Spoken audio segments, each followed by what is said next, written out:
అదేవిధంగా జగన్మోహన్ రెడ్డి గారు మాట్లాడుతున్నారు, మాకు 80% 90% మద్దతు ఉంది మా పులివెందల్లో. రాష్ట్రంలో అధికారాన్ని దుర్వినియోగం చేసి పోలీసులు అడ్డం పెట్టుకొని గెలిచారు, రిగ్గింగులు చేసుకున్నారని చెప్పి తెలుగుదేశం పార్టీ మీద మాట్లాడుతున్నారు.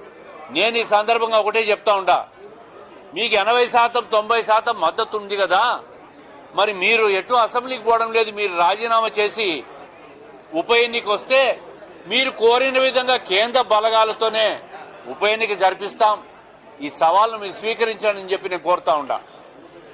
అంతే తప్ప ఓటమికి సాకులు ఎత్తుక్కుంటూ ఎన్నికలను బాయ్కాట్, కౌంటింగ్ బాయ్కాట్, లాస్ట్కు పాలిటిక్స్ నుంచి మీరు బాయ్కాట్ చేస్తే ఈ రాష్ట్రం సుభిక్షంగా ఉంటుందని చెప్పి జగన్మోహన్ రెడ్డి గారి హితవు చెప్తా ఉండా.